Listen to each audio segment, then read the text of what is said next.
세계 경제 움직임 알아보는 시간이죠. 글로벌 경제, 오늘도 조황래 아나운서와 함께합니다. 어서 오세요. 안녕하세요. 네, 오늘은 어떤 소식 준비하셨나요? 네, 오늘 주제는 바로 짠맛의 대명사, 소금입니다. 네. 소금은 요리할 때라든가 혹은 우리 몸을 위한 영양소라는 측면에서만 생각해 보셨을 텐데요. 이런 소금이 스마트폰의 배터리가 되고요. 에너지 저장 장치라면 믿어지시나요? 소금의 무한 변신, 영상으로 만나보시죠. 분홍색 물감이라도 풀어놓은 걸까요? 선명한 장밋빛을 띠는 호수에서 사람들이 분주히 움직이는데요. 이들의 손에 들린 건 바로 핑크 소금입니다. 네. A conocer dado que en las cocinas se empezó a utilizar mucho más que la sal fina. La sal que se trabaja en México es una sal que ha adquirido un puntaje de pureza, es alta, llega hasta los 98, hasta el 98%. Entonces por eso se está dando a conocer mucho más rápido en el mundo. 최근 핑크 소금이 선풍적인 인기를 끌면서 전 세계 각지에서 상인들이 모여든다는데요. 이곳에서만 일주일에 10톤가량의 소금을 생산해 판매하는데 인근 60가구가 생계를 유지하고 있습니다. 네, 이 핑크 소금이 일반 소금하고 다른 점이 좀 있나요? 네, 핑크 소금에는 나트륨 외에도 미네랄이 풍부하게 들어있는 것으로 알려졌는데요. 네. 이 때문에 수요가 꾸준히 증가하는 추세입니다. 핑크 소금은 요리할 때도 사용되지만 치약과 샴푸, 스크럽제 등으로도 활용되고 있고요. 테라피 등 다양한 곳에 쓰이고 있습니다. 네. Некоторые имеют, конечно. Но для омоложения, в общем, я больше приезжаю сюда, чтобы все-таки работа сказывает состояние нервы. 겨울철 도로에 쌓인 눈을 제거하는 데도 유용하겠죠. 스페인 알리칸테에 있는 이 핑크 호수에서는 연간 70만 톤이 넘는 소금이 생산되는데요. 영국과 스웨덴 등지로 모두 수출됩니다. 시작할 때 소금의 에너지를 저장할 수 있다 이렇게 설명해 주셨잖아요. 네. 정말로 가능한 건가요? 네, 지금까지는 일반적인 소금 얘기였죠. 네. 이제서야 본론에 들어가는데요. 친환경 에너지라든가 신재생 에너지 기술 개발뿐 아니라 이 에너지를 효율적으로 보관하는 기술이 중요해지고 있는데요. 이 과정에서 소금이 존재감을 드러내고 있습니다. 네.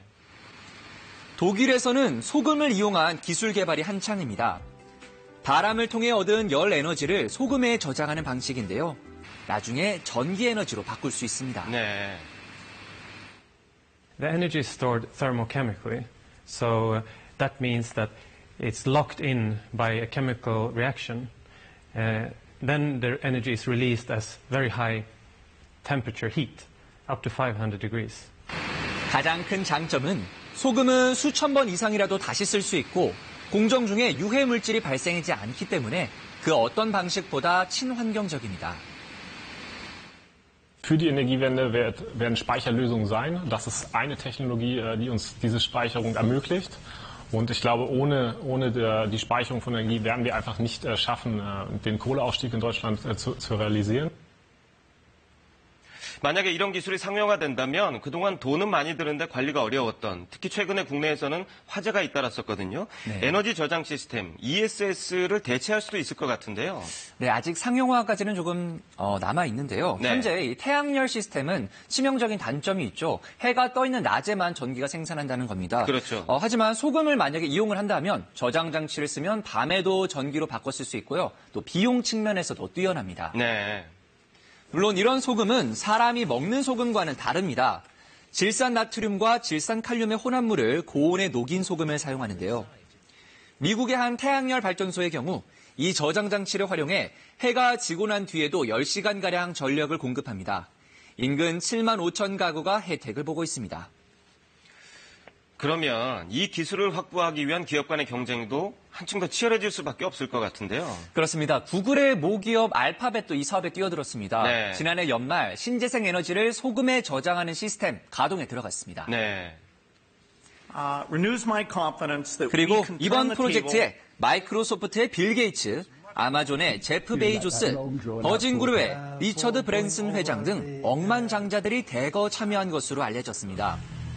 초기 투자금만 총 10억 달러, 1조 2천억 원 규모입니다. 하지만 소금 에너지 저장 방식은 아직 기술적으로 보완해야 할 부분이 남아 있습니다. 현재 기술로는 이 열 에너지를 전기 에너지로 변환할 때 효율이 많이 떨어지는데요. 이 네. 문제를 누가 먼저 극복하느냐가 관건이 될 전망입니다.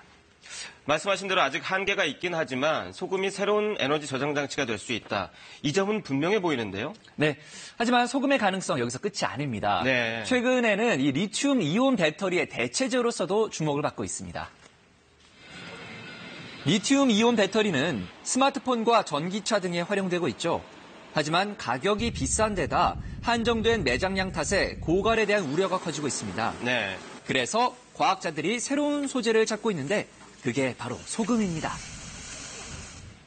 We want to use sodium instead of lithium because it has different properties and also sodium is much more abundant. We're working on figuring out how to make it hold more energy and last longer so that it can be used in your phone, in your car, or even to store energy for solar, for wind. 정식 명칭은 소디움 이온 배터리로 리튬 이온 배터리와 비교했을 때 가격은 절반 수준이고요. 또 바닷물 속에 녹아있는 소디움, 즉 소금을 사용하기 때문에 더 경제적입니다. 네. 하지만 소디움 이온 배터리 역시 무겁고 반응이 느리다는 단점이 있어서 시장에 나오기까지는 시간이 더 걸릴 것으로 예상됩니다. 네, 오늘 소식 잘 들었습니다.